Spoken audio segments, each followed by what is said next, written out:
Boa noite.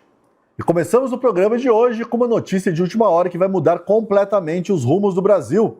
O presidente Lula acabou de ser preso pela Polícia Federal no Palácio do Planalto. Ele foi encaminhado para o sistema penitenciário, onde foi alocado numa cela ao lado de Alexandre de Moraes. Sim, o ministro também foi capturado na noite desta quarta-feira numa operação intitulada 1º de abril. Fala a verdade.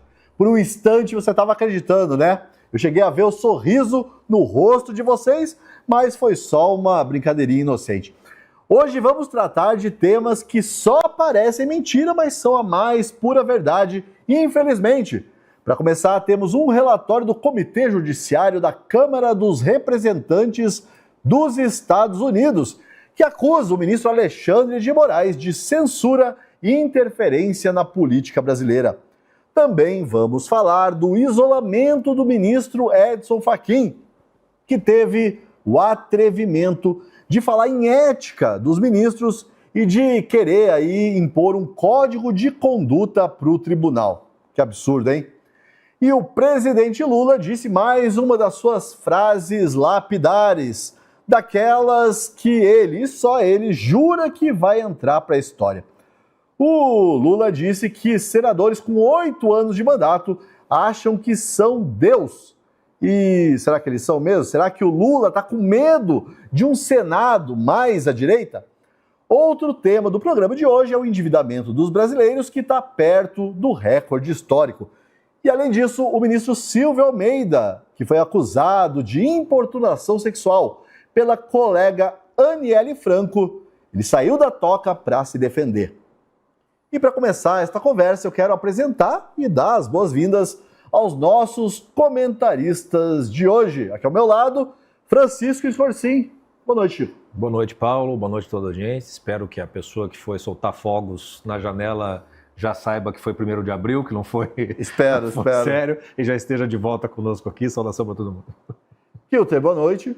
Boa noite, Paulo, Chico, Deltan. Eu queria falar que eu já estou anestesiado com essas piadas de 1º de abril, porque o Deltan passou o dia todo fazendo elas no nosso grupo lá, ligou, falando que o Alexandre Moraes foi preso e tudo mais. Piada de tiozão, né? Então, tudo certo. Então tá certo. Deltan, seja bem-vindo, boa noite para você.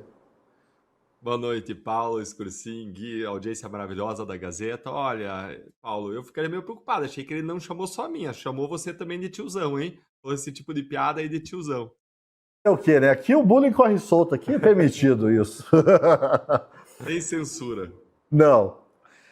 Os desmandos do ministro Alexandre de Moraes colocaram o magistrado na mira dos Estados Unidos. O relatório divulgado hoje pelo Comitê Judiciário da Câmara dos Representantes, ou deputados de lá, mostrou preocupação com a interferência do judiciário nas eleições brasileiras deste ano e acusou o ministro de censurar críticos e utilizar o sistema jurídico como arma de intimidação política. De acordo com esse relatório, o ministro Moraes extrapolou as fronteiras brasileiras quando ordenou, por exemplo, que fossem excluídos conteúdos de plataformas de redes sociais em âmbito global. Ou seja, o Alexandre de Moraes estaria ameaçando a liberdade de expressão dentro e fora do Brasil. Poderoso ele, hein? Mas aí agora eu quero saber de vocês. Vocês acham que esse relatório aí pode ter algum efeito prático sobre o nosso todo-poderoso ministro, Chico?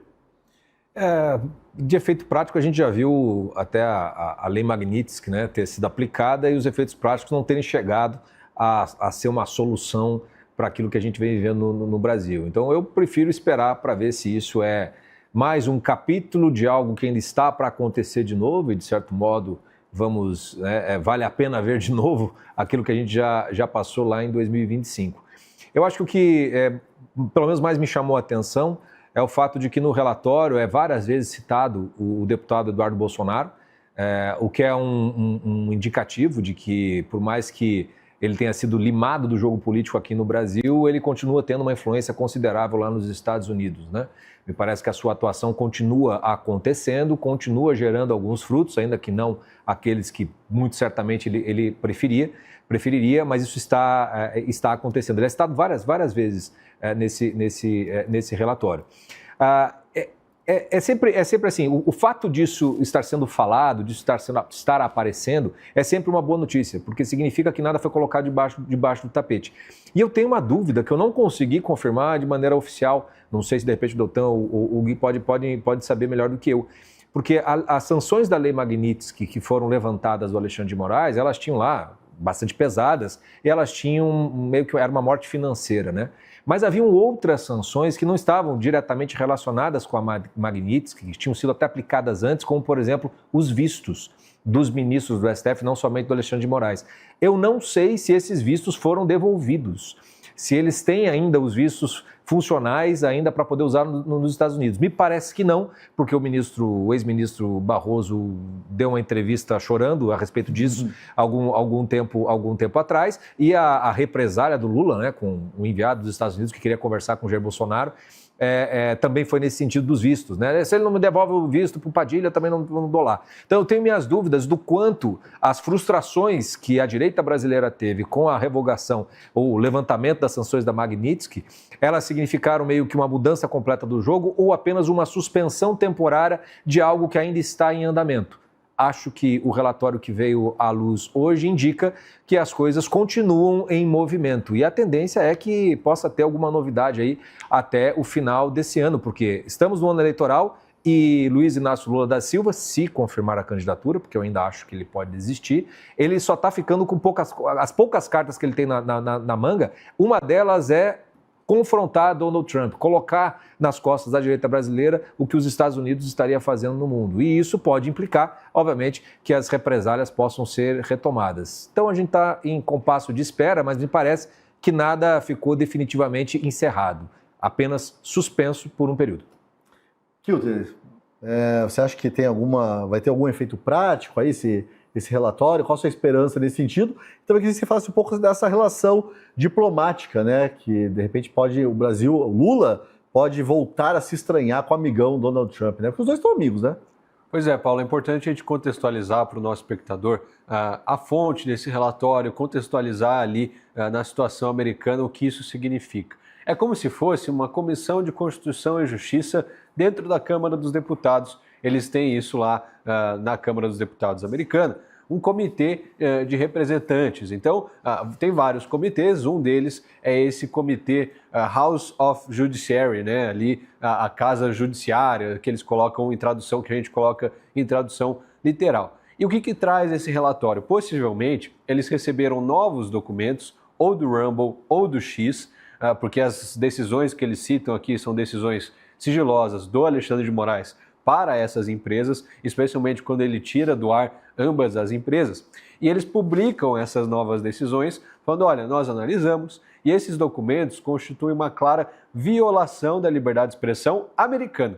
Eles deixam isso bem claro. A gente não está preocupado com a liberdade de expressão dos brasileiros, dos indianos, de qualquer outro país. Não, a gente está preocupado com a liberdade de expressão americana. E se empresas americanas tiveram a sua liberdade cerceada no Brasil, a liberdade também foi cerceada na América. É um ataque direto do ministro Alexandre de Moraes aos Estados Unidos da América. Pelo menos é assim que entendem esse grupo de representantes lá nessa comissão, nesse comitê do Judiciário da Câmara dos Deputados. Eles se posicionaram de forma muito clara, colocaram várias falas e decisões do ministro Alexandre de Moraes como uma perseguição aos seus opositores políticos, mencionaram Jair Bolsonaro, mencionaram Eduardo Bolsonaro, as decisões do Alexandre de perseguir ambos por conta da sua posição política, citaram ali decisões de retirada de conteúdo do ar, conteúdo de pessoas aleatórias no X, não pessoas públicas necessariamente, ou deputados, alguém com cargo na República, pessoas que criticaram Alexandre de Moraes, criticaram Lula, e o Alexandre mandou remover esses posts do ar. Eles trouxeram tudo isso a público. Agora, é importante a gente separar. Isso não significa que o governo Trump mudou as suas relações com o Brasil. Até porque aqui a gente está falando do legislativo. E aí tem centenas de representantes do Congresso lá nos Estados Unidos e muitos deles têm posições mais enfáticas em relação ao Brasil e as posições aqui de liberdade de expressão envolvendo o Alexandre de Moraes. Agora, o que a gente sabe de oficial, e saiu recentemente uma matéria do Metrópole, de que o Metrópole mesmo perguntou ao Departamento de Estado do governo americano, aí sim a gente está falando do governo Trump, do executivo, aí é governo Trump e governo Lula, perguntando se eles concordavam com esse documento, qual era a análise deles, a opinião. Eles falaram, olha, a gente vai encaminhar vocês para falar aqui com os representantes de imprensa do Legislativo, mas, e aí depois desse mais é o que vem de interessante, nós, no governo Trump, expressamos uma preocupação com a liberdade de expressão e as empresas americanas. De forma geral é isso. Depois, numa segunda parte, eu posso trazer o texto aqui detalhado e ler para todo mundo que está nos ouvindo. Aí sim, pode existir uma preocupação na relação do governo Lula com o governo Trump, porque não estamos falando mais do legislativo, de uma casa de representantes, mas sim do executivo, do Departamento de Estado, diretamente responsável por essas relações diplomáticas. E os Estados Unidos, pessoal, é como uma bolha. Dificilmente eles têm interesse por assuntos internacionais. Às vezes, Israel, Irã, Rússia, mas América Latina, muito pouco. Quem dirá os representantes se interessarem pelo que acontece aqui no Brasil. Então, um relatório desse vir à tona é uma baita conquista, uma baita diferença aí na jogada, porque dá luz internamente, pessoas dentro dos Estados Unidos que não estavam sabendo sobre esse assunto podem de fato tomar conhecimento e a partir disso, quem sabe, tomar alguma decisão. Mas a gente sabe também que nesse governo Trump, e peço perdão por me estender, Paulo, mas só para finalizar, nesse governo Trump as decisões estão muito centralizadas na Casa Branca. Então, direto com o Trump, seus assessores especiais e o Marco Rubio. Ele tem puxado muito para si. Então, a distância entre um relatório desse até a Casa Branca lá do governo Trump, para que haja alguma decisão prática contra o ministro Alexandre de Moraes e o governo Lula, é muito distante. Tem que existir algo muito mais grave no caminho. Alguém de dentro da Casa Branca tem que tomar conhecimento disso e vir a público falar, olha, me preocupo com isso, vamos tomar ações, tarará. Enquanto isso, eu duvido muito que vá acontecer algo de diferente nesse sentido, até porque o governo já retirou a Magnitsky, aqui como foi falado pelo Chico, já retirou a Magnitsky do Moraes, enfim, diversas outras medidas de alívio ao governo brasileiro. Obrigado, Kilter. E, Deltan, você acha que desse mato aí sai algum coelho? Que tipo de coelho sai desse mato? Olha, Paulo, eu gostei muito da tua pergunta inicial, que é parecida com essa, a pergunta que você fez para esse cursinho. Você perguntou, tem efeito sobre Alexandre de Moraes? É uma pergunta que leva a gente à reflexão. O que tem efeito sobre Alexandre de Moraes hoje? Veja, a esposa dele tinha um contrato de 129 milhões de reais sem justificativa econômica legítima, sem prestação de serviços correspondente. Se fosse qualquer outra pessoa, estava presa por corrupção, lavagem de dinheiro. O que tem efeito sobre Moraes? Aquela mensagem conseguiu bloquear? Se fosse qualquer outra pessoa, estava preso por interferir nas investigações. Isso mostra que a lei brasileira não tem efeito sobre Alexandre de Moraes. Isso mostra ainda que ele se protege, que ele está blindado. Que a gente não vive no império da lei, a gente vive no império em que pessoas mandam mais do que as leis, pessoas poderosas se blindam, que o poder é usado de forma antirrepublicana, antidemocrático. E aí vem a crítica dos Estados Unidos, que é central. Os Estados Unidos, eles apontaram duas grandes preocupações. Primeiro, os atos de censura global, que atingem não só o Brasil, mas também Estados Unidos, e eles reuniram ali nessa análise 85 anexos, ou seja, 85 intimações de Alexandre de Moraes com efeitos extraterritoriais, com efeitos globais, com efeitos nos Estados Unidos. Eles se reuniram como anexos desse relatório, mais uma vez, 85 anexos. E a segunda preocupação dos Estados Unidos foi com o risco democrático para o Brasil. Ele falou, olha, existe uma censura global, existe um risco democrático. E o risco democrático nos leva à origem dessa questão que você trouxe. O risco democrático consiste nas ações censórias, e a gente sabe que os abusos vão além da censura, mas a preocupação dos Estados Unidos se concentrou na censura, e aí vão lembrar que os Estados Unidos têm uma preocupação grande sobre as ações censórias, sobre especificamente as grandes empresas de redes sociais, boa parte delas com sede nos Estados Unidos, e, em segundo lugar, com a falta de efeitos, justamente, e por isso nos leva à primeira questão, dessas ações censórias sobre ele mesmo. A falta de consequências decorrentes das violações à lei. Se ele é imune, se ele se blinda, até em relação à possível corrupção, lavagem de dinheiro e obstrução de investigação, censura não é nada. E a questão é, Quais são os efeitos? Existe algo que hoje possa ter efeito sobre Alexandre de Moraes? No quadro atual, de blindagem dos colegas ministros, de blindagem do presidente do Congresso Nacional, do presidente do Senado, órgão responsável por fazer o impeachment? Existe algum outro mecanismo? Existe alguma brecha nessa armadura que ele usa? A única brecha que eu vejo não é uma brecha que existe hoje, é uma brecha que precisa ser construída, que se chama renovação do Senado Federal. É uma brecha que eu vejo para o ano que vem, a partir da eleição de novos senadores. Porque hoje, com ele sendo blindado pelos colegas ministros, com ele sendo blindado pelo presidente do Senado, juridicamente ele está blindado. O que sobra de efeito? Efeito legal não tem. O que sobra de efeito é o efeito das leis naturais. Eu acho, olha, que a gravidade ainda incide sobre ele. Se ele soltar alguma coisa, cai no pé dele, vai machucar o pé dele. Isso é uma lei natural, não é uma lei jurídica. E acho que ele também ainda sofre efeito das leis sociais, de uma censura social, uma censura moral, da crítica moral, da crítica feita pela imprensa, da crítica feita por todos nós, o que vai aumentando a temperatura, a pressão da panela de pressão. Existe alguma chance dele ser punido antes de uma eventual renovação do Senado? Existe. Se a pressão dessa panela de pressão de censura social, de censura, de reclamação, de julgamento moral, subir essa temperatura a um tal ponto em que se torne mais custoso para o presidente do Senado não começar o impeachment do que começar um processo de impeachment. Então a gente tem duas possibilidades aí.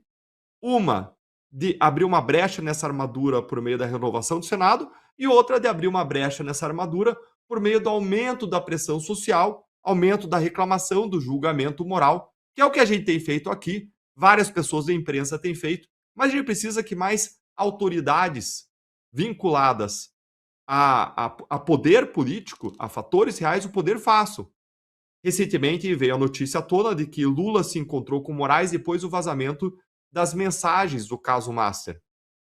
E, segundo a imprensa, a promessa feita por Lula para Moraes é uma promessa de blindagem. Então a gente não pode esperar nada do presidente da República, a gente não pode esperar nada do presidente do Senado. Sobra quem nessa história? Sobra um ministro basicamente isolado, junto com o ministro Fux, que é o ministro André Mendonça, isolado, como a gente viu na semana passada, e sobram senadores e deputados desalinhados com o presidente da casa que tenham coragem de erguer a sua voz. O que a gente tem que prestar muita atenção nesse ano, que é ano eleitoral? Pesquisas apontaram que pessoas estão mais propensas a votar em candidatos que contestem os abusos do Supremo. Segundo uma pesquisa, chega até a 66% das pessoas. Mas, ainda assim, tem muitos candidatos que silenciam suas críticas em relação a Moraes por medo de serem banidos do processo eleitoral, por medo de serem retaliados. Agora, peraí, se eles têm medo antes de serem eleitos, o que me garante que depois de eles serem eleitos eles vão manter a postura, a espinha ereta para atuar contra os abusos de poder? Nada garante. Então, se nem na eleição eles são capazes, com o interesse que existe eleitoral, de confrontar os abusos de poder, quanto mais depois. Isso é algo importante para que a gente fique atento em todo o país. O Kilter está empolgado aqui, ele quer ler, né, Kilter, a decisão. O Kilter acha que vai sair alguma coisa disso. Você acha isso? Não sei se eu acho. Eu acho que você está otimista. Eu deixo a cargo do nosso espectador fazer uma interpretação, mas essa foi a manifestação do Departamento de Estado americano sobre esse relatório do comitê aí da Casa dos Representantes. Eles disseram o seguinte, governo Trump falando, tá? De modo geral, os Estados Unidos têm um interesse histórico e global na liberdade de expressão e na integridade dos processos democráticos em todo o mundo, inclusive no Brasil. Expressamos grave preocupação com ordens judiciais amplas e desproporcionais que restringem a liberdade de expressão online e o acesso à informação, bem como com ações governamentais que suprimem secretamente opiniões políticas dissidentes. Olha aqui, deixando muito claro que eles veem como uma perseguição a quem pensa diferente, né? Inclusive, age jornalistas e autoridades eleitas sem o devido processo legal. Eles falaram pouco, mas já dá para revelar alguma coisa. Na visão do Departamento de Estado do governo Trump, essas decisões do ministro Alexandre de Moraes, além de serem ilegais e secretas, violam a liberdade de expressão e o devido processo legal. Aqui eles até destacam contra jornalistas e contra representantes populares eleitos aí contra deputados, senadores, parlamentares de forma geral. Ou seja, entre essa manifestação e a gente ter algo prático do governo Trump, existe aí algumas milhas de distância, né? Alguns bons quilômetros para percorrer, mas já é alguma coisa, a gente não está partindo do zero. Então, quando vem de dentro dos Estados Unidos, como esse relatório que a gente está vendo aqui da Casa de Representantes, é muito mais fácil surtir efeito, assim como foi todo o caminho ali da Magnitsky, que começou por uma investigação dentro do governo Trump, com o Marco Rubio, e depois culminou nessa decisão. Então, já é alguma coisa. Agora, se vai acontecer mesmo, só o futuro vai dizer. Sabe o que eu acho mais curioso? É que quem deu legitimidade para que governos estrangeiros possam tomar providências contra o STF foi o próprio STF brasileiro, porque quase todas essas decisões que foram citadas, seja pela Câmara, seja pelo Departamento de Estado norte-americano, elas se referem a decisões que foram tomadas dentro do contexto do famigerado inquérito das fake news lá de 2019, cuja fundamentação para a sua abertura, que não foi nem pelo Alexandre de Moraes, mas pelo ministro Dias Toffoli, então presidente do STF, é de que o STF é legitimado para investigar ofensas contra o próprio tribunal proferidas na sede do tribunal, que esse é o artigo do regimento interno do STF que foi utilizado para fundamentar a abertura do inquérito. Pois bem, o que é a sede do tribunal do STF? Dado que se considera a internet como parte integrante da sede do STF, todo o universo alcançado pela internet passa a ser sede do STF com uma atuação em que eles podem atuar em qualquer lugar do mundo. Por isso que o ministro Alexandre de Moraes mandava esses e-mails, essas ordens, inclusive mal educadas para autoridades estrangeiras ou então empresas estrangeiras, tomando medidas de providências como se ele fosse, de fato, uma espécie de autoridade mundial, global, para tomar essas decisões. Ou seja, a partir do momento em que o próprio STF se concedeu esse tipo de legitimidade para uma competência extraterritorial, os próprios governos estrangeiros, não só os Estados Unidos, também têm a mesma legitimidade usando o próprio argumento do STF para tomar providências. Então, quer dizer, a questão de ter efeitos práticos, né, com relação pelo menos ao ministro para sair do país, é perfeitamente factível, né? E o paradoxo, o curioso é isso, a culpa vai ser dele mesmo. Pô, e o clima no STF não anda dos melhores mesmo.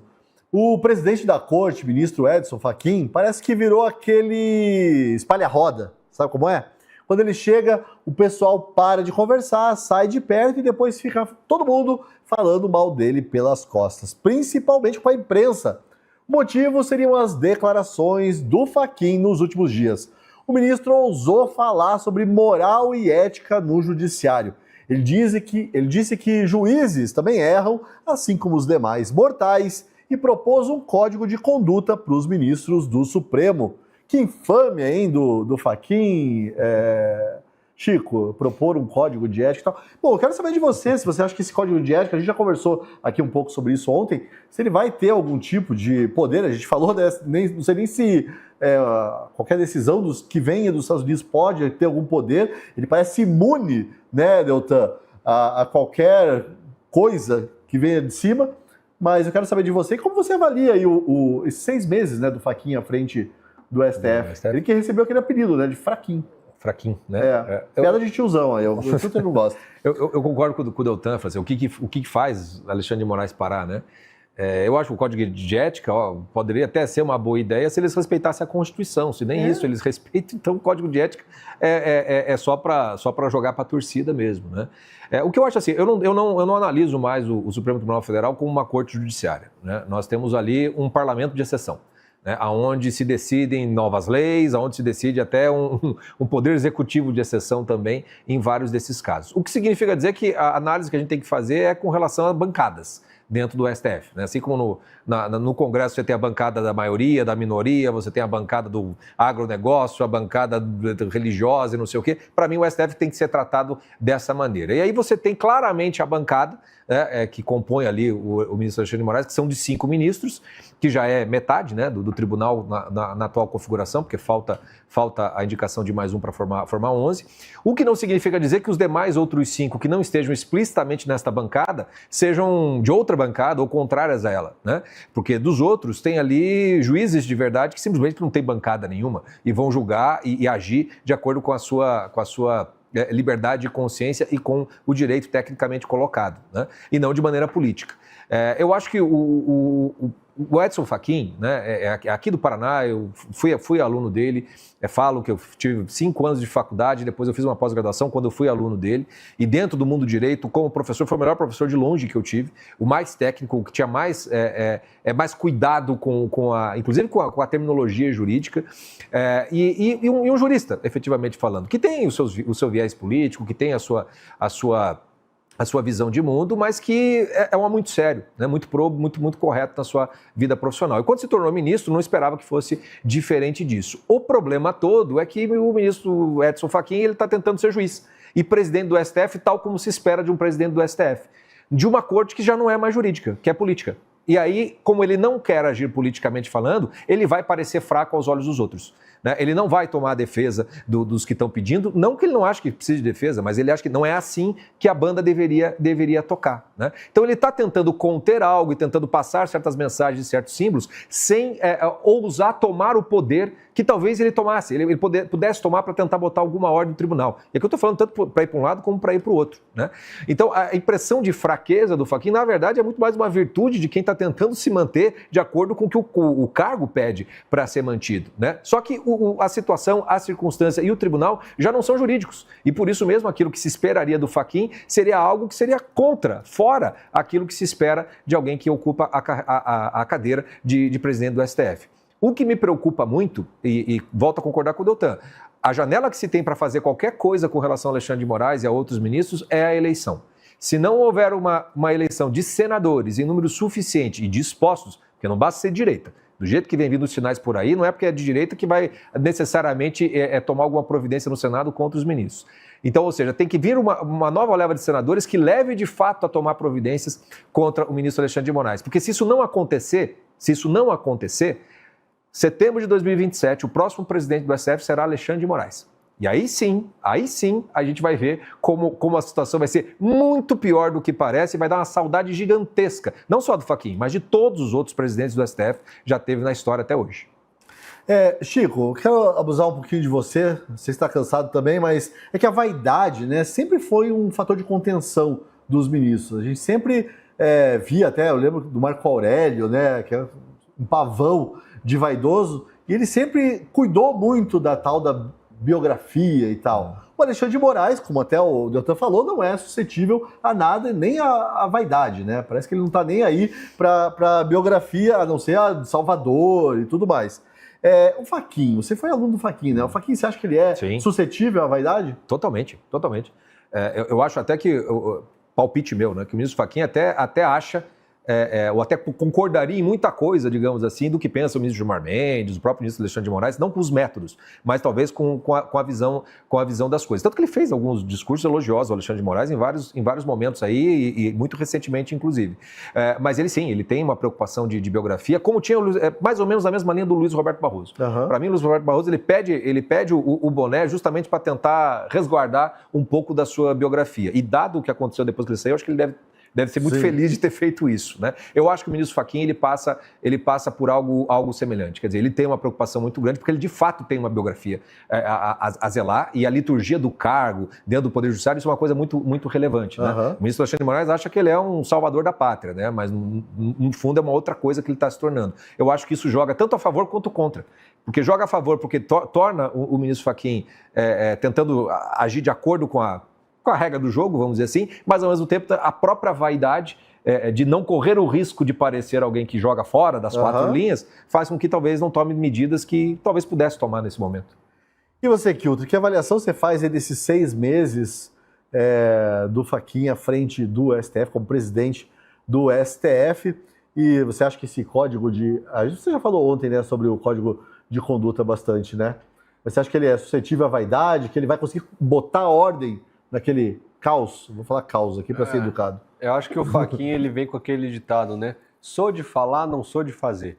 O cara que está 6 meses falando de código de ética, contando história para a jurista dormir, para a OAB dormir, para todo mundo ficar em paz, para ele ser mais visto como ministro imparcial, mas que na prática não sai. Hoje a gente viu essas críticas dos ministros do STF, das diferentes alas, a esses posicionamentos públicos do ministro Fachin, principalmente nessa questão do inquérito das fake news. A gente ficou sabendo aí que 5 ministros, segundo a imprensa, estão contra esses posicionamentos públicos do Fachin.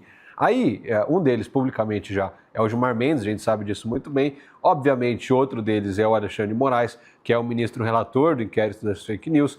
Claramente, nós teríamos também, aqui já parte para o campo da suposição minha, o ministro Flávio Dino, que declarou que é STF, Futebol Clube e qualquer coisa aí que enfraqueça o STF, ele vai ser contra, pelo menos é o que a gente ouviu da reunião ali de todos os ministros juntos para discutir a relatoria do caso do Toffoli do Banco Master. E aí a gente tem mais dois. Eu acredito muito que o Fux e o Mendonça não seriam parte desse grupo crítico ao Fachin, porque nos seus votos e nos seus posicionamentos públicos, eles têm retratado ideias muito parecidas com essa do Fachin, de que o STF precisa de mais imparcialidade, de que um código de ética seria bom. E a gente ouviu até que a Carmen Lúcia estaria um pouco mais alinhada com o Fachin. Então eu deixo até em aberto esses outros dois nomes aqui para os meus colegas opinarem. Eu chutaria o Zanin e o Nunes Marques ou a Carmen Lúcia, alguém para preencher essa quinta vaga de quem seria o quinto ministro aí que discorda do Fachin. Mas fato é, a posição mais enfática que o Fachin tomou até agora publicamente foi essa do fim do inquérito das fake news, porque sobre esse estatuto, sobre esse regimento, esse código de ética, ele já estava falando há algum tempo, alguns meses, olha, a gente precisa, vamos colocar freios, contrapesos, tal. Não era novidade. A grande novidade dessa semana foi, de fato, essa fala sobre o inquérito das fake news, que deixou os ministros ali bem desagradáveis, bem irritados, porque, segundo eles, isso dá material para a oposição bater no inquérito das fake news, tira a legitimidade do Supremo. É engraçado que, para eles, só as falas dos próprios ministros tiram a legitimidade do Supremo. As ilegalidades, os abusos que eles cometem dia após dia, aí não, porque é um ministro que está fazendo. Então, nesse caso, eu até tenho um pensamento um pouco diferente do Chico sobre o código de conduta, o código de ética, o que seja, porque são os próprios ministros que estão escrevendo, chancelando, aí eles pensam em obedecer. A Constituição é um documento antigo, escrito por deputados da Constituinte, já não serve de nada, né? Como diria o Gilmar Mendes, já está ultrapassado, a gente tem que fazer uma interpretação para fazer valer nosso tempo. Agora, um documento que todos os ministros concordem, aí não. Aí eles vão ter que obedecer ou que briguem entre si, né? Formem times e briguem, é minha torcida, pelo menos enquanto isso não acontece.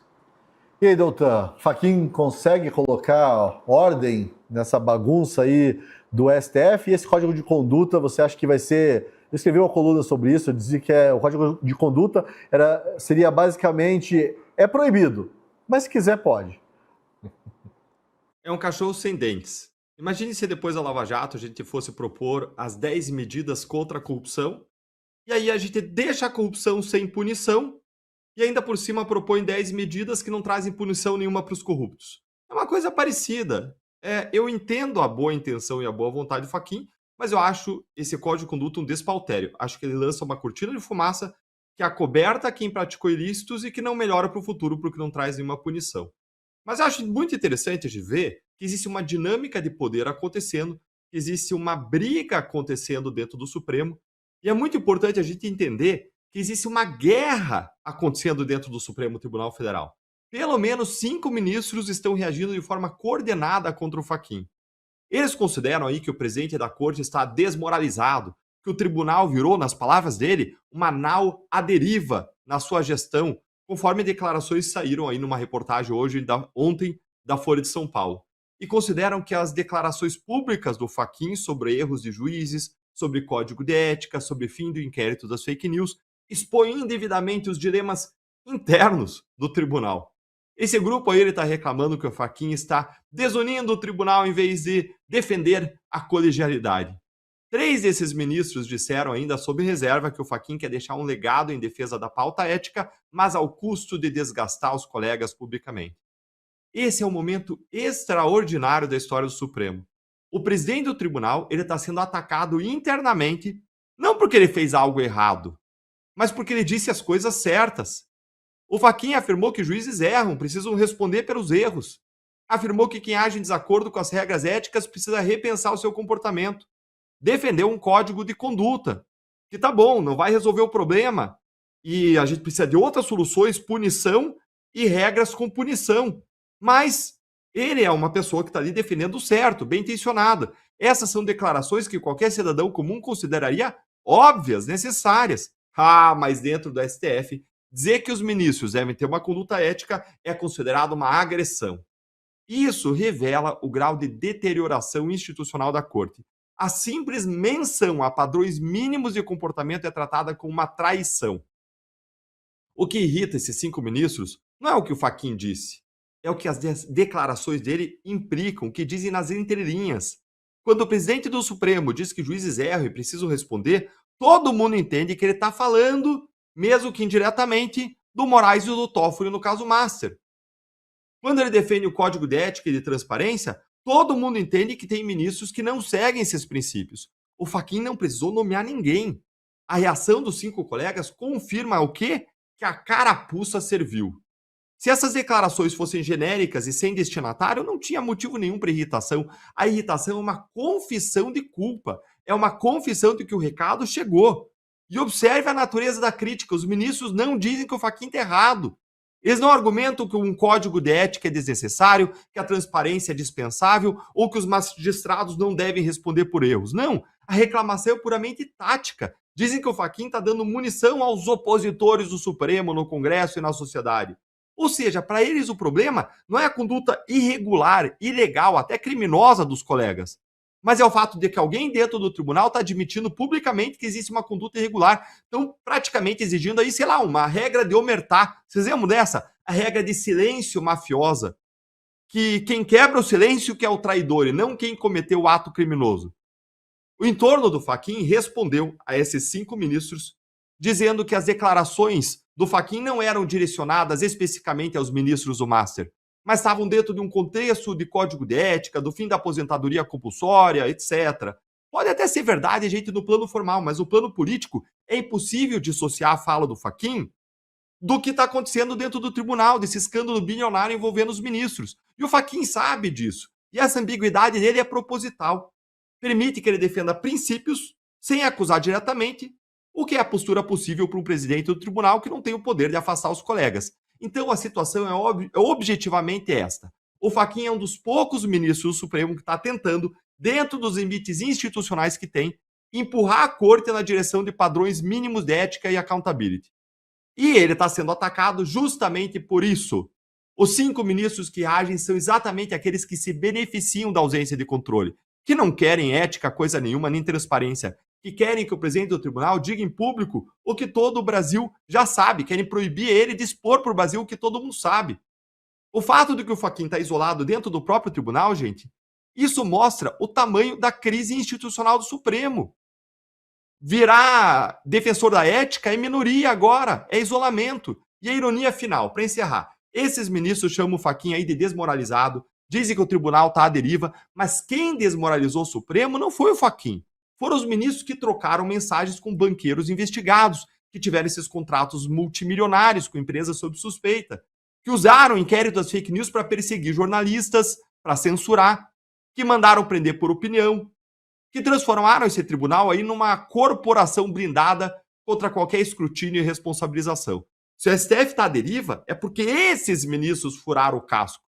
Culpar o capitão que tenta tapar os buracos é inverter causa e efeito. O Fachin não é o problema do Supremo. O Fachin é o último sinal de que alguém dentro do tribunal ainda se importa com a instituição mais do que com a própria proteção. E para fechar, só tocando no último ponto, trazendo o bastidor, já que o Scorsin falou sobre a questão da vaidade, Scorsin, eu também fui aluno do Fachin, eu não acho que a vaidade ali é o que pega para o Fachin, acho que o que pega é legado. Acho que ele quer deixar um legado de serviço, acho que ele sempre mostrou uma preocupação muito grande com a ideia de servir. Eu sempre vi uma humildade muito grande dele como professor, até para reconhecer eventuais erros. Agora, e aí contrariando um pouco você, Paulo, quem a vaidade pega, ainda que não se guie exclusivamente por isso, ainda que coloque interesse e poder acima, é o Moraes. Eu tomei uma decisão, vocês não veem aqui diploma aqui de Harvard, vocês vão ver, não vê na minha parede diploma de formado na Federal, não vão ver nenhum mérito meu estampado na parede, porque o dia que eu saí do gabinete do Moraes, eu decidi que eu nunca ia ter isso estampado na minha parede, porque você entra no gabinete dele, só o que você vê é a homenagem para ele. Eu acho, sim, que ele é uma pessoa extremamente vaidosa e que seguia, em grande medida, por poder, por vaidade. É aquilo que a gente tem visto ao longo dos últimos anos, na minha leitura. O que eu quis dizer, na verdade, é que ele é imune até a imagem que o povo tem dele, né? Nesse sentido aí, dessa verdade, a imagem pública dele não está nem aí, ele se vê como o salvador da pátria, tem essa vaidade nesse sentido mesmo, de se achar o salvador da pátria e segue fazendo das suas. Foi nesse sentido que eu quis dizer.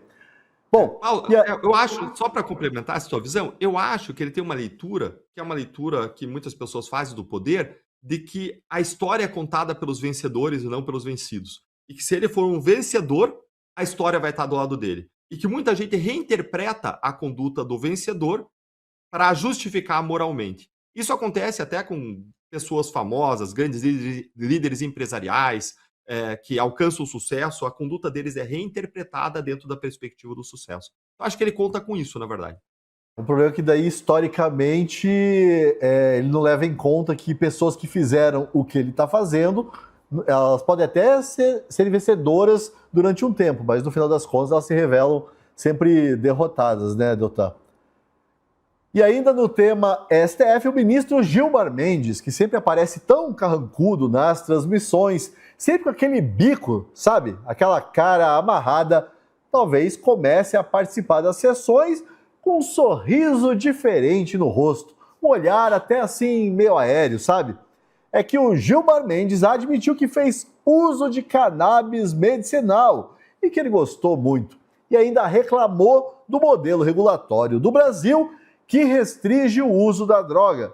No caso do Gilmar, ele disse que só usou em Portugal porque lá é permitido. Para que o Brasil também entre nessa rodinha, o Gilmar Mendes propõe que o Supremo discuta em breve a descriminalização de todas as drogas. Francisco, falar sobre Gilmar Mendes é sempre meio perigoso. Não façam piadas aí, senão vocês acabam réus como o Moro. Mas quero saber a sua opinião sobre a descriminalização das drogas e o Supremo aí entrando nessa questão moral que entra em choque com os valores conservadores. Chico. Para mim, o que me espanta é sempre a capacidade de descolamento da realidade, das circunstâncias do mundo como um todo, né? O ministro Gilmar Mendes talvez seja um dos mais descolados, né? Ele realmente acredita naquilo que ele fala, ele realmente só tem olhos para a visão que ele quer ter das coisas e todas as outras ou são ignoradas ou estão completamente erradas, né? E a realidade costuma cobrar preço alto. Então, quando você vê a entrevista do ministro, né? E aí ele fala sobre os avanços no mundo, né? Que já tem até na ONU, que vai ter essa descriminalização, porque nós temos que lidar com uma questão de saúde pública, não com uma questão de crime, barari, barará, toda aquela conversinha, todo aquele discurso, toda aquela teoria que é muito própria de um universo de esquerda, progressista, norte-americana, né? Que tentou vender isso já há bastante tempo, né? E durante um certo tempo, talvez o ministro Gilmar Mendes tenha atrasado uns 10 anos na tentativa de fazer esse tipo de defesa. E o descolamento da realidade vem justamente do fato de que ele acha que nós estamos chegando próximos do momento em que isso vai acontecer. Bom, se isso acontecer no momento próximo, vai ser simplesmente a confirmação de um narco-estado no Brasil. Porque a situação em que nós estamos vivendo hoje, e no mundo se discute muito, não é essa. O quanto não é a da legalização das drogas, mas é de transformar o narcotráfico em entidades terroristas, para que eles possam ser combatidos de fato, colocados na cadeia, para que as drogas sejam retiradas de circulação e não espalhadas como uma maneira medicinal e tão altruísta como o ministro parece desejar que venha a acontecer um dia. O descolamento dele da realidade, para onde está indo a discussão das drogas no mundo, e não tem a ver só porque está o Donald Trump no governo fazendo as coisas de terrorismo, lei contra terrorismo, não. Isso é um movimento que é muito maior do que isso. E um descolamento da própria realidade brasileira. É uma pesquisa atrás da outra que coloca quais são os grandes temas que preocupam o brasileiro, independentemente de eleição. Segurança está sempre nos primeiros lugares, se não o primeiro. É o primeiro ou o segundo, né? Compete com a corrupção. Os dois temas que o Supremo Tribunal Federal mais contribui para complicar e prejudicar o povo brasileiro do que para ajudar. Então, a preocupação com a segurança está umbilicalmente ligada à situação do tráfico de drogas, do fato das drogas serem disseminadas, do Estado brasileiro não combatê-los. Ou seja, aquilo que o ministro do Planejamento está pedindo é literalmente aquilo que não vai acontecer. E se acontecer é porque o Estado perdeu para o narcotráfico, né? Se instalou o narcotráfico. E vamos deixar uma última lembrança, né? Ao que vai aparecendo, ao que vai surgindo com relação às investigações do Banco Master, dentre outras entidades em torno dele, né? O senador Alexandre Vieira, acho que me deu uma entrevista recentemente, não sei se foi ontem ou foi hoje, na qual ele fala que já tem indícios, pelo menos, ou algumas relações estabelecidas, nas quais muito do dinheiro que passou ali pelo Banco Master é dinheiro do PCC. A relação com o tráfico está muito mais próxima do STF do que a gente imagina. Muito mais próxima do Estado brasileiro do que parece, no final das contas. Então, o que o ministro Gilmar Mendes está falando é literalmente alguém completamente descolado da realidade, né? Talvez porque ele gostou tanto do que ele usufruiu lá em Portugal. Kilton, e você? Eu quero saber a tua opinião, né, sobre a descriminalização das drogas e também sobre essa postura do Gilmar descolado da realidade. Então, eu acho que a gente tem que dar um passo para trás e perguntar o seguinte: o que o Gilmar Mendes está fazendo em um podcast chamado Cannabis Hoje? Cannabis Pode, o nome do podcast. Eu fui ver aqui e falei, não, deve ser um negócio relevante, né? Deve ser grande. Tem 600 inscritos, 400 visualizações a entrevista dele. Eu acho que ele gostou muito mesmo. Eu acho que ele queria falar de maconha e falou, não, deixa que eu vou aqui no podcast, gostou, qual podcast que me recebe, e foi lá falar sobre esse assunto. Porque assim, ninguém perguntou pro ministro, ninguém queria que ele falasse sobre maconha, não sei de onde que ele tirou esse desejo de participar de uma entrevista e falar sobre a cannabis. Talvez porque, de fato, essa experiência dele lá em Portugal foi muito bem sucedida, né? Ali ele falou que usou um creme, né, para aliviar a dor. Será que foi só isso? Não sabemos. O que ele soube, o que a gente fica sabendo, o que ele falou a respeito ali de Portugal, que é eficiente para aliviar as dores e tudo mais. Então, agora, outra coisa que é interessante a gente perceber é o tom como ele se posiciona. Ele fala, não, veja, o Brasil não está preparado para esse tema, para essa descriminalização, mas a gente já consegue justificar com os relatórios da ONU, da OMS, com diversos documentos científicos, já existe evidência. Ele se coloca como superior à sociedade, como um ser aí supremo de fato, que entende aquilo que é melhor para o país e que está só esperando a hora certa, porque os presidentes passam, os deputados passam, os senadores passam, todo mundo tem mandato, menos ele. Ele vai continuar ali mais um bom tempo, o seu mandato está chegando, o tempo limite que ele pode ficar no STF, mas ministro do STF não tem que se preocupar com isso. Ministro do STF esquece a ver navios aí que existe um tempo que ele vai sair da corte. Eu acho que o Gilmar Mendes já está nessa fase, ele é ministro há tanto tempo no STF que ele já esqueceu como é a vida sem ser ministro. Eu acho que o primeiro ano dele fora do STF vai dar um curto-circuito ali na cabeça dele. Ah, como assim? Não tem Gilmar Palusa? O que aconteceu? Eu não tenho poder aqui da caneta, não consigo falar com os outros ministros, não vai dar certo.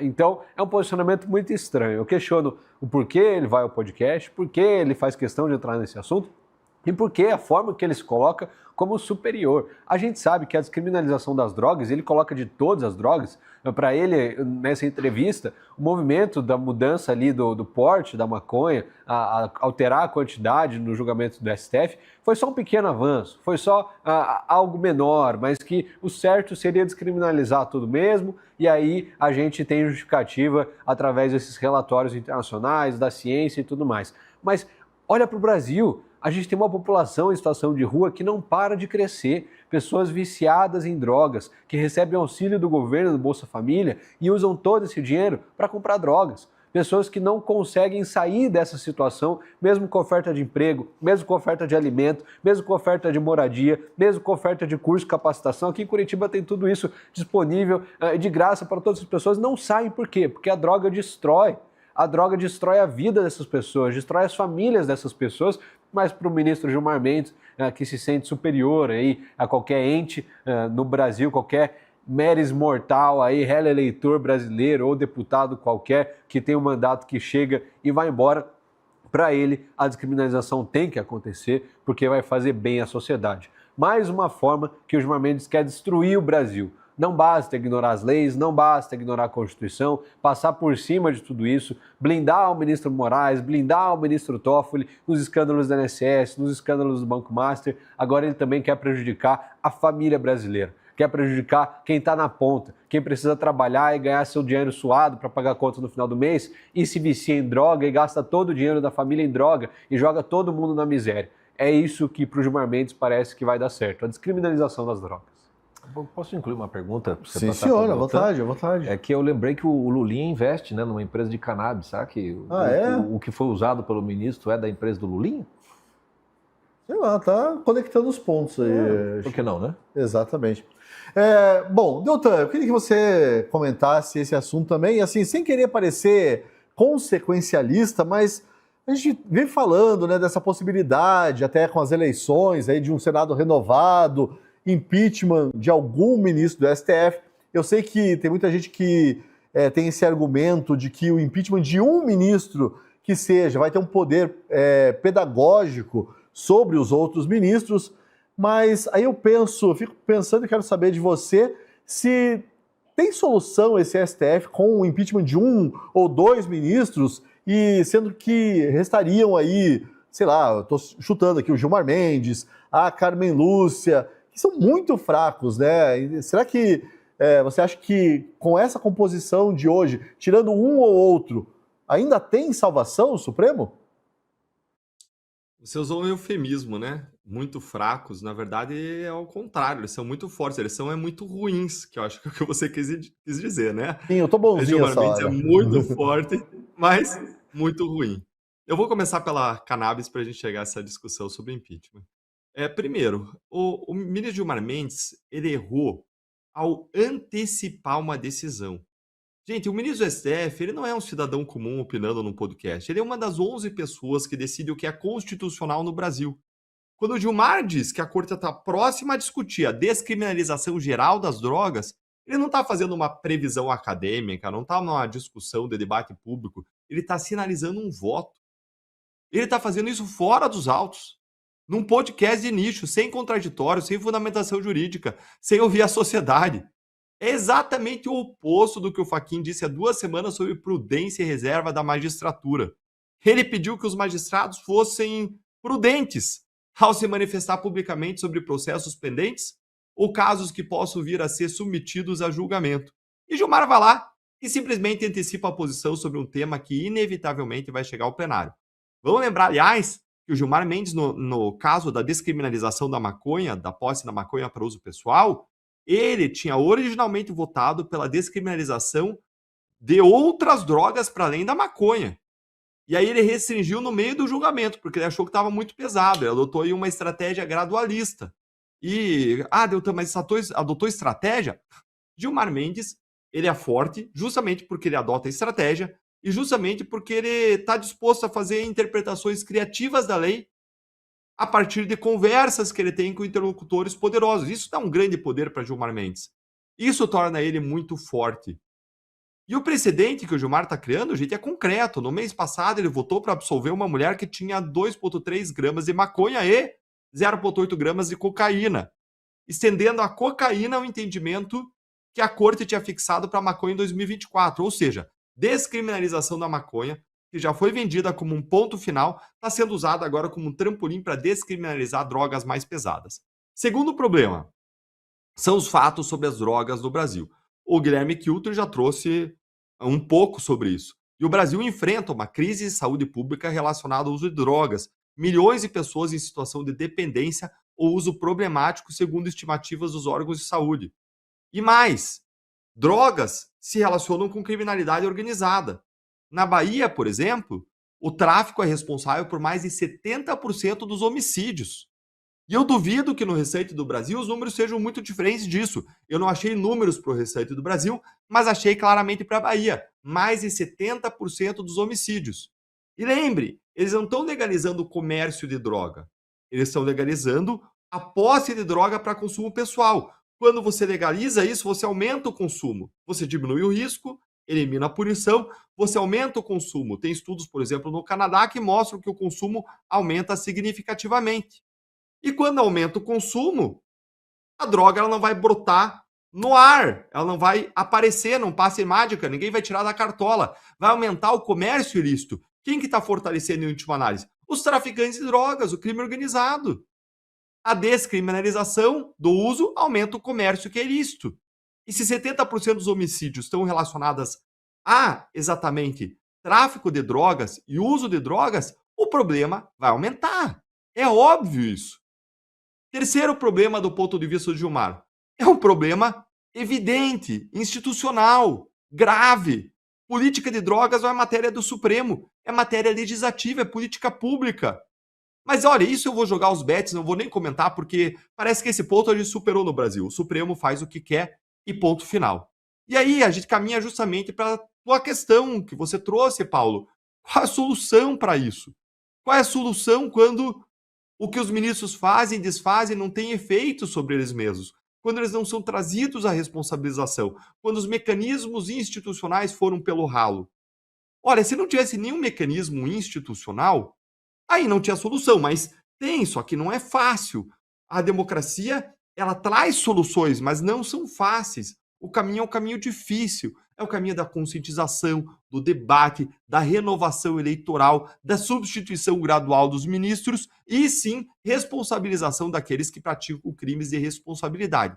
Hoje, a gente tem 2 na Berlinda, claramente. 2 com fraturas expostas. Se for perguntar quem arrisca, praticou crime de responsabilidade ali, tem mais gente. Mas o impeachment é um processo danoso, radical, é um processo de crise institucional que gera um dano ao mesmo tempo que gera uma solução. Então, eu acho improvável, eu acho infactível de falar em impeachment de numerosos ministros. Mas quem sabe você abrindo a porteira passe a boiada e você possa levar a responsabilização. Mas eu acho sim, de todos, né? Mas eu acho sim, Paulo, que a responsabilização de 1 ou 2 ministros, a gente tem aí 2 que devem ser responsabilizados, ela sim vai ter um efeito inibitório. Da mesma forma como a punição criminal, muito embora garantistas do Brasil, sem base empírica, digam que não tem efeito, os estudos americanos, estudos em outros países, estudos de teoria econômica do crime, estudos de efeito de punição sobre comportamento, estudos comportamentais, mostram que sim, punições têm efeito sobre comportamento. E se alguns forem afastados e responsabilizados, a responsabilização ela não é pequena. Se você afasta o manto de proteção de Alexandre de Moraes, e se você submete ele à responsabilização por impeachment, ele passa a estar sujeito, inclusive, à responsabilização pelos abusos que ele cometeu.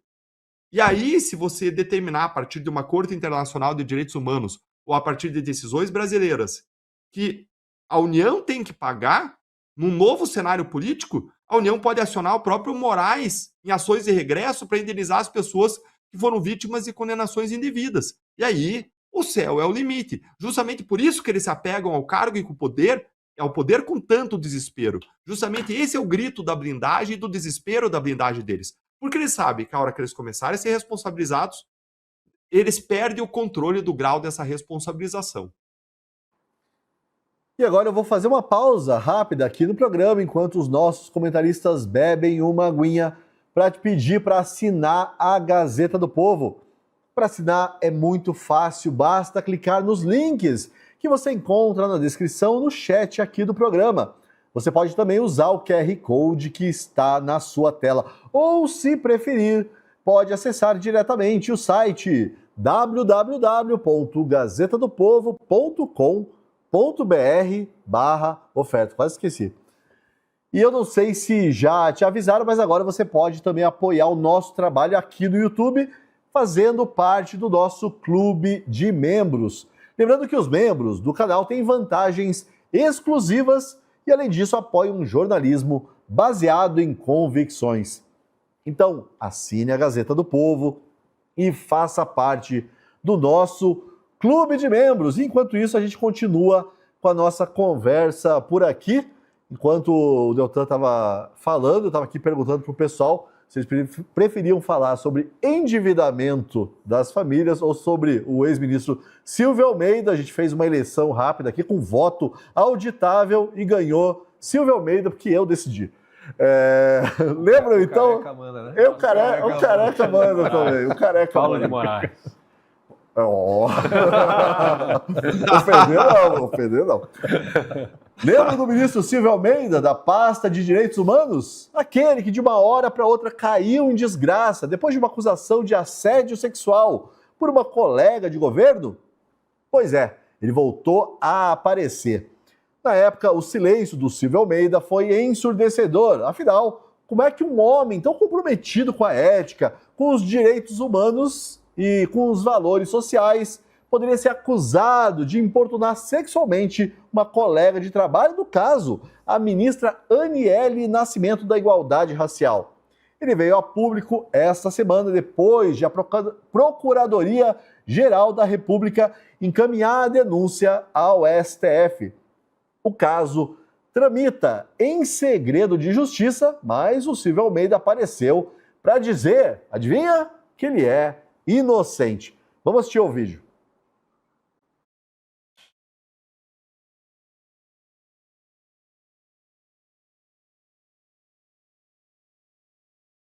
O que tenho a dizer sobre esse caso, eu direi no lugar certo, na justiça, diante de um juiz, com meus advogados. E é lá que eu poderia me defender de verdade, apresentando provas e mostrando como uma causa tão importante foi usada para me tirar da vida política. Durante o inquérito, na prática, eu não pude me defender. Agora, poderei. Mas fiquemos atentos, porque há movimentações muito previsíveis. A quem não tenha nenhuma realização para mostrar, nenhuma proposta para oferecer, e que por isso chega ao ponto de incriminar uma pessoa inocente apenas para eliminar aquele que considera um adversário, ou para erguer sobre uma mentira uma bandeira eleitoral. Chico, eu quero saber de você, porque ontem aqui o Daniel Vargas falou muito, a gente comentou ontem aquele erro, né, da ministra Margareth Menezes durante o hino nacional. E o Vargas falou uma coisa muito interessante, falando desse pacto de mediocridade que existe no país, né? Ninguém fala nessa vocação para excelência que a gente tem, que é uma das convicções aqui da Gazeta do Povo. Queria saber de você como esse vídeo aí, esse caso todo envolvendo esse ministro, que era de uma pasta bastante sensível, né? Direitos humanos, bastante cara à esquerda. O que isso revela desse pacto de mediocridade? Você acha que existe um pacto de mediocridade no Brasil? Assim, para haver um pacto, é preciso que as pessoas consigam ser mais do que medíocres. Então, eu acho que a mediocridade não é um pacto como se fosse um acordo de vontades. Ela é uma consequência inevitável da qualidade das pessoas, né? Acho que é mais isso do que qualquer outra, é algo inevitável mesmo, né?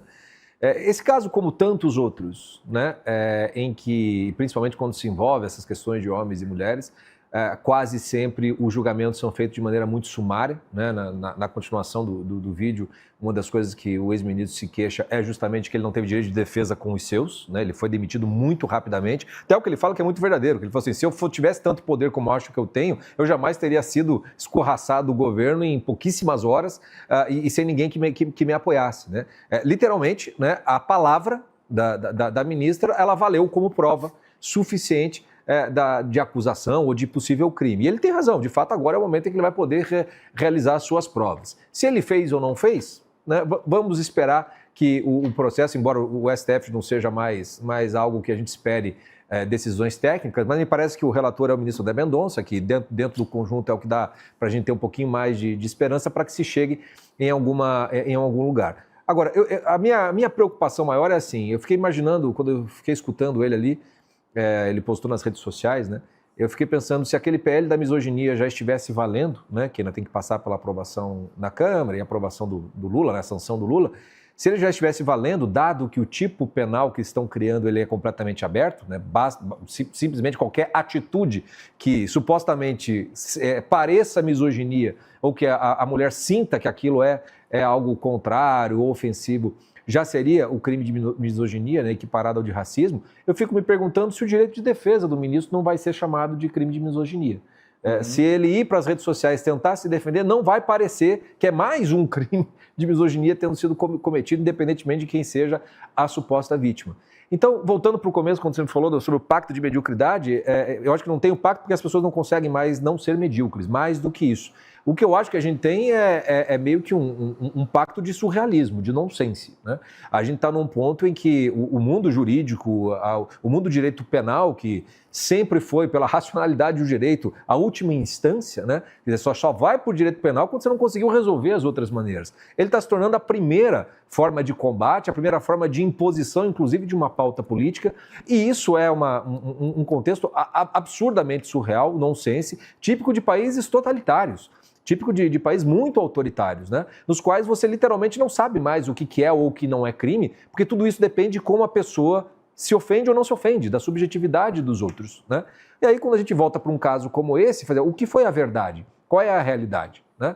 Eu não sei se o ex-ministro é inocente ou não. Vamos ver se o processo chega em algum final, né? Alguns finalmente com relação a isso. Mas eu acho que ele tem total razão quando ele fala que quem o acusa não tem muita entrega para fazer, né? Não tem nada para entregar e que costuma utilizar esse tipo de coisa para fazer proselitismo, né? E é bom lembrar que quem conduziu muito esse processo de fritar o ministro de exposição foi a primeira-dama, né? A Janja, que é a que capitaneia todas essas coisas. Que é mais uma também que não tem absolutamente nada para entregar.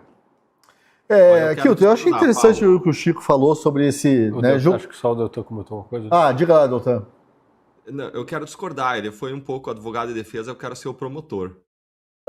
Eu percebi que você não consegue sair muito do papel de promotor, né? Mas posso só perguntar para o Kilton uma coisa que tem a ver com esse negócio do julgamento sumário, né? Porque realmente, eu confesso para você, Chico, que eu estava assistindo ao vídeo e nem passou pela minha cabeça, porque é tão automático hoje em dia isso, né? E como o ministro Silvio Almeida está lá do outro lado, é muito fácil passar por cima disso. Mas ele tem direito, realmente, a apresentar a sua defesa. E aí, Kilton, eu queria saber de você, a gente tem que defender, né, esse direito do ministro ao devido processo legal, né? Porque esse, na verdade, é o princípio que está aí em jogo, né? Além aí das querelas, da acusação, dessa nossa antipatia ideológica até pelo ministro, mas a gente tem que defender o direito dele à defesa, não acha? Não, claro, Paulo. O devido processo legal deve valer sempre para todos. O que eu vejo sempre vale para a esquerda, mas dificilmente vale para os casos do 8 de janeiro, por exemplo.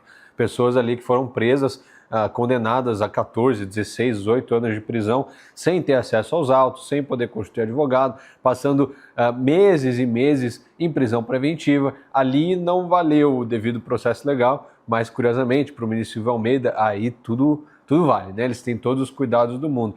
Agora, que pife a comunicação do Silvio Almeida, né? Qualquer comunicador aí, gestor de crise, olha e fala, cara, a hora de você se declarar inocente era quando aconteceu o negócio. Agora você passa tanto tempo em silêncio e vem a público, ao invés de criar um novo fato, sei lá, se ele vai sair candidato, o que ele vai fazer da vida dele, ele volta falando desse caso de tanto tempo atrás que muita gente já tinha deixado passar e volta nesse assunto falando que é inocente. É claro que tem o julgamento no STF, isso tudo vai acontecer. Agora, faça a sua defesa nos autos, né? Então, o que impressiona todo mundo é que, como o Chico colocou muito bem, é uma acusação que vem de dentro do governo Lula, de ministra do governo Lula. Claro, tem um empurrãozinho ali da primeira-dama Janja. Ou seja, qual que é a linha do governo Lula? De fato defende as mulheres? De fato está preocupado com a diversidade ou não? Porque um escândalo como esse, a gente não viu no governo Bolsonaro, por exemplo. Teve muitos problemas, mas a gente não viu um problema de importunação sexual ou acusação que seja dentro do governo naquela época, como a gente viu agora no governo Lula. E aquela narrativa de que ele defende as mulheres, defende as minorias, sendo que ele demite ministros negros, ministras mulheres, dia após dia, vai caindo por terra. Na prática é uma coisa, mas quando ele subir a rampa ali era com todas as minorias junto, e aí beleza. Agora a gente vai ver o que pode acontecer daqui para frente com esse PL da misoginia. Quem de fato vai ser preso ou não, se vai valer também o devido processo legal para quem é de direita e cair na questão da misoginia, porque para o ministro Silvio Almeida, tenho certeza, como equipara a lei do racismo, ele tem esse histórico de esquerda, do governo Lula, que não seria não, veja bem, peraí, o ministro tem direito a se defender, e vamos lá, não sei o quê.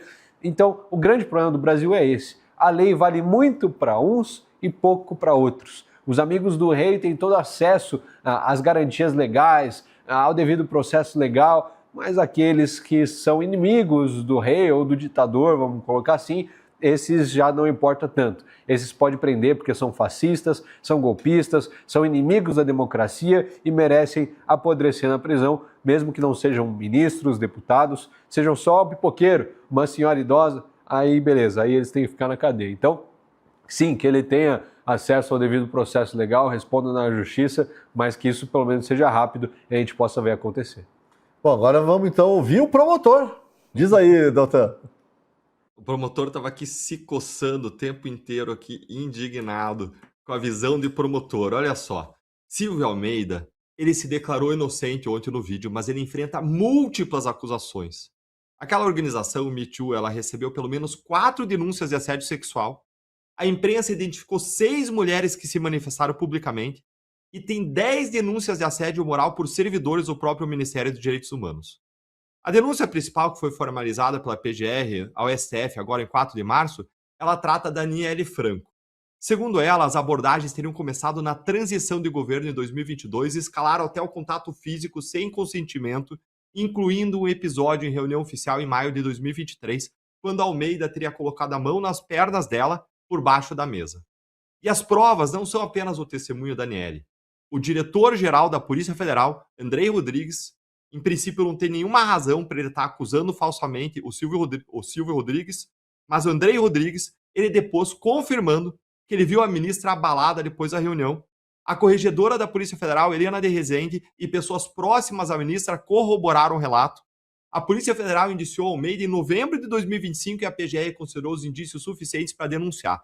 O Ministério Público, em tese, na maior parte dos casos, no geral, ele avalia as provas, avalia o que você tem ali de prova, não só de que o fato aconteceu de autoria, e só avança, em geral, se tem prova para condenar. Essa era a regra que a gente adotava em geral. Um ou outro avança de modo indevido.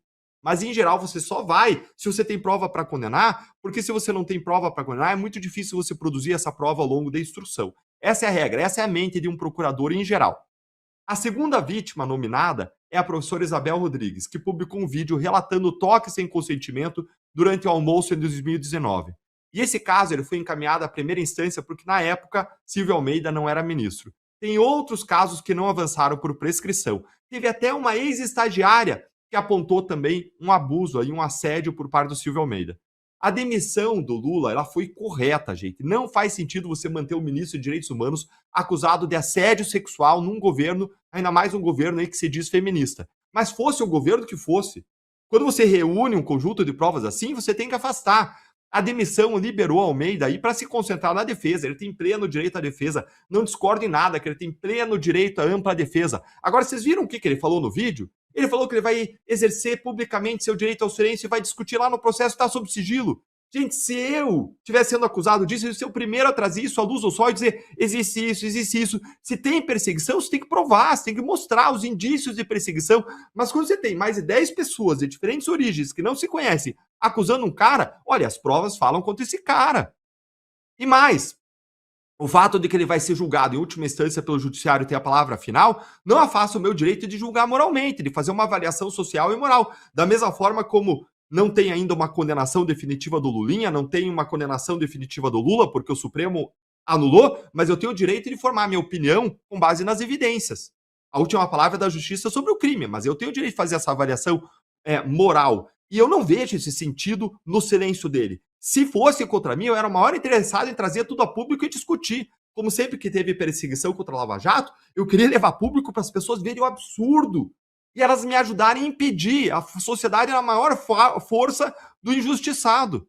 Agora, teve um problema sim do governo Lula. Qual foi o problema do governo Lula, da Janja e pelo menos 4 ministros? Eles sabiam das denúncias meses antes delas se tornarem públicas e não fizeram nada. A Piauí identificou alertas diretos ao presidente desde março de 2024, 6 meses antes. A CGU chegou a confrontar o Almeida. Ele negou tudo. O assunto foi engavetado. A pergunta que não foi respondida é: se a imprensa não tivesse publicado, Silvio Almeida ainda seria ministro? Gente, tudo indica que sim. O governo sabia e escondeu. Escolheu o silêncio para evitar um desgaste político. exatamente o oposto do que se espera de quem diz combater violência contra mulheres. E vamos lembrar que eu sou um dos grandes adversários daquele projeto de lei de misoginia, que não trata de proteger as mulheres contra a violência, não, trata de censurar, trata de criar um crime vago que vai ser usado contra homem e contra mulher, simplesmente que critique uma mulher, que faça uma brincadeira. Tem vários vídeos meus nas redes sociais criticando duramente isso. Agora, esse caso de Silvio Almeida, a gente está discutindo outra coisa. Se tem ou não evidências, indícios concretos de crimes graves praticados por Silvio Almeida, um ministro de Direitos Humanos, que devia ser o primeiro a proteger as mulheres, proteger as pessoas e respeitar os direitos alheios. E a contradição, gente, mais exposta aí é o duplo padrão. Lula demitiu o Silvio em menos de 24 horas, mas ele manteve o Juscelino Filho no cargo por meses, mesmo depois de indiciamento da Polícia Federal, mesmo depois de denúncia da PGR por organização criminosa, lavagem de dinheiro, corrupção. Então veja, Lula não trabalha por um critério ético, é midiático. Ele demite quem gera manchete, ele mantém quem passa debaixo do radar. Silvio Almeida, ele tem todo o direito de se defender no judiciário, mas ao chamar tudo de mentira, ele contradiz não apenas a Aniele, mas o diretor-geral da Polícia Federal, a Corregedoria, múltiplas testemunhas, a própria PGR. O processo vai dizer quem tem razão no final sobre o crime, mas a gente tem o direito de, pelo menos provisoriamente, dizer, olha, tem muita fumaça aí. A causa das mulheres contra a violência sexual, ela não pode ser instrumentalizada por ninguém, nem para acusar sem provas, nem para defender, chamando aí ele de vítima de uma perseguição que seria uma teoria da conspiração, a meu ver, dizer que 10 pessoas de diferentes origens estariam falsamente criando um complô contra ele. O que é inadmissível é que um governo inteiro tenha sabido das acusações gravíssimas e optado pelo silêncio enquanto pôde. Isso não é proteção das mulheres. Isso é proteção do governo, mesmo às custas das mulheres que esse governo diz defender. Tá certo, Deltan. Bom, e este foi o Última Análise. Eu quero agradecer aí demais a participação do Deltan, do Chico e do Kilton. Do Chico e do Kilton, melhor assim. Valeu.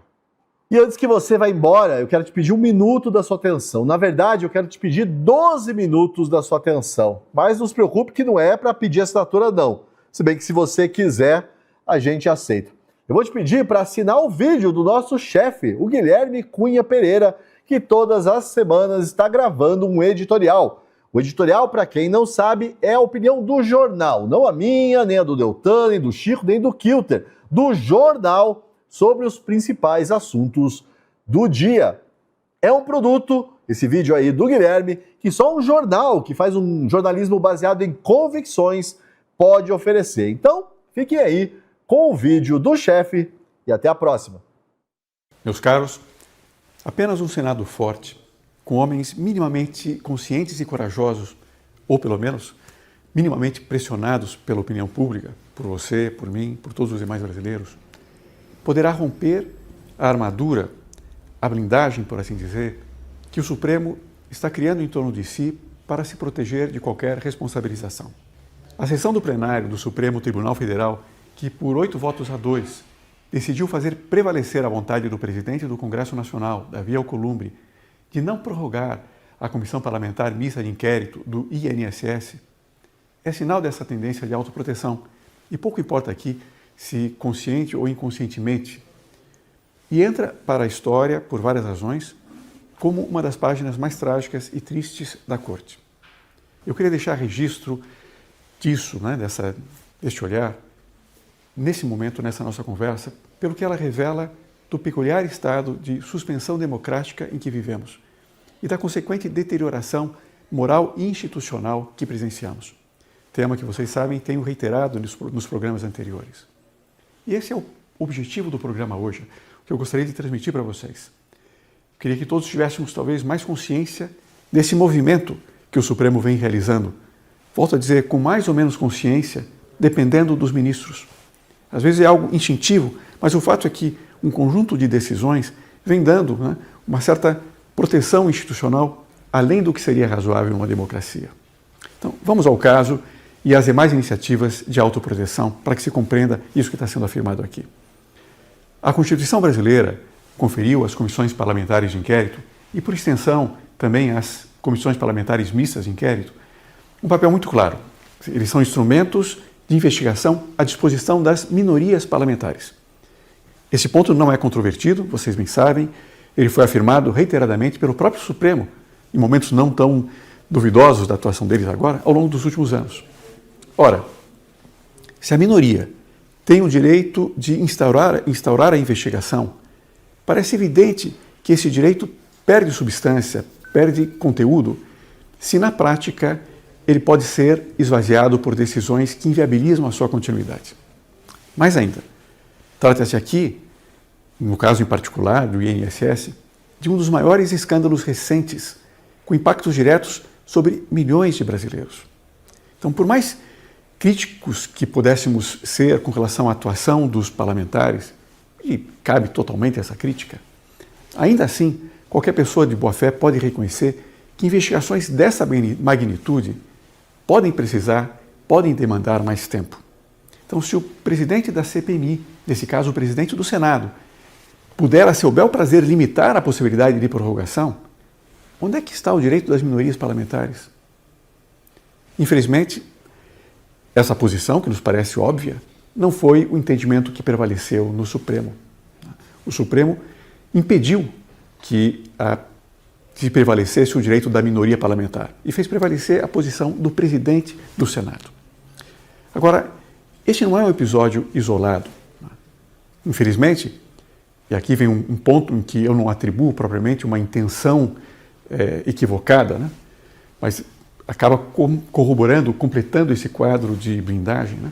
O ministro André Mendonça já tinha, nas últimas semanas, esvaziado os poderes investigatórios da Comissão Parlamentar de Inquérito ao afastar a obrigatoriedade de comparecimento dos convocados. Só para esclarecer, o ministro André Mendonça tinha julgado corretamente, tinha dado a liminar, concedendo, entendendo que era um direito da minoria parlamentar a continuidade do inquérito. Mas aqui ele tomou a decisão de que a obrigatoriedade de comparecimento não existe.